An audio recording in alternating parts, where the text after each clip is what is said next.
کا سکہ ہے۔ علماء نے اس آیت کے تحت ایک مسئلہ بیان فرمایا ہے۔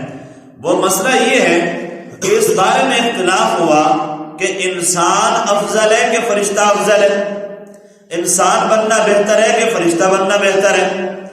تو اس کا آسان جواب تو یہ ہے کہ انسان فرشتے سے افضل ہے، انسان فرشتے سے افضل ہے۔ انسانوں میں انبیاء ہیں اور انبیاء تمام فرشتوں سے افضل ہیں۔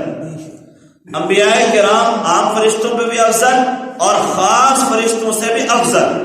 انبیاء جبریل سے افضل، میکائیل سے افضل، اسرافیل اور اسرائیل سے افضل، یہ چار تو بڑے مقدر اور مکرم فرشتے ہیں، ان سے بھی انبیاء کرام افضل ہیں۔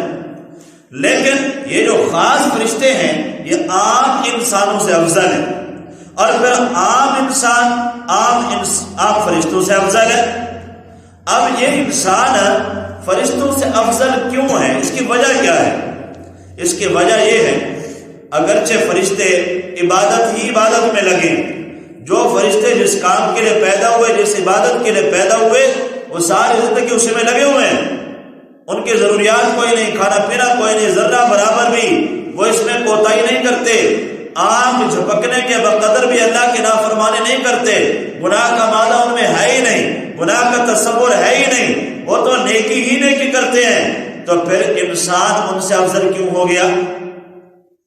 اس کی وجہ یہ ہے کہ فرشتوں کے ساتھ ضروریات نہیں ہیں، ان کے اندر خواہشات نہیں، جذبات نہیں، شہوت نہیں، یہ چیزیں انسان کے اندر پائی جاتی ہیں، اور ان چیزوں کے ساتھ انسان کو پابند کر دیا گیا کہ تو نے حرام سے بچنا ہے، حلال اختیار کرنا ہے، یہ اس کے لیے امتحان اور آزمائش ہے۔ پھر اس کے ساتھ کھانا، کمانا، بیوی بچے، یہ ضروریات اور نیند ہے، بیماری ہے، یہ تمام چیزیں اس کے ساتھ لگا دی گئی ہیں۔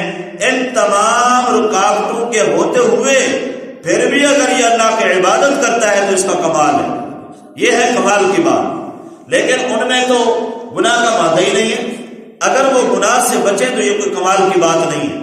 اس کی مثال ایسے ہے جیسا کہ ایک آدمی نابینا ہے اور وہ یہ کہتا ہے کہ میں نے کبھی آنکھ کا غلط استعمال نہیں کیا، میں نے کبھی غلط نہیں دیکھا، میں نے کبھی فلم ڈرامہ بھی نہیں دیکھا، تو یہ کون سی کمال کی بات ہے؟ وہ تو دیکھ ہی نہیں سکتا تھا۔ ایک یہ آدمی ہے، اس کی آنکھیں صحیح سلامت، گناہ کے اسباب مواقع موجود تھے، وہ غلط حرام دیکھنا چاہتا تو دیکھ بھی سکتا تھا، لیکن اللہ کے ڈر سے اپنے آنکھ کو جھکا لیا، اپنی آنکھ بند کر لی، یہ ہے کمال کی بات کہ اس نے اپنے آپ کو بچا لیا۔ اب فرشتوں میں تو گناہ کا مادہ ہی نہیں ہے، اگر وہ گناہ سے بچیں تو یہ کمال کی بات نہیں۔ کمال کی بات تو یہ ہے کہ انسان میں گناہ کا مادہ بھی موجود ہے، خواہشات بھی موجود ہیں، پھر بھی اپنے آپ کو گناہ سے بچا لے، یہ ہے کمال کی بات۔ اس لیے انسان فرشتے سے افضل ہے۔ اس لیے وہ شعر ہے نا کہ شاعر نے کہا، مجھے فرشتہ مجھ کو کہنے سے میری توہین ہوتی ہے، میں مسجود ملائک ہوں، مجھے انسان رہنے دو۔ کہ اللہ نے انسان کو اتنا بڑا مقام دیا کہ فرشتوں سے کہا کہ آدم کو سجدہ کرو، فرشتے انسان کو سجدہ کر رہے ہیں،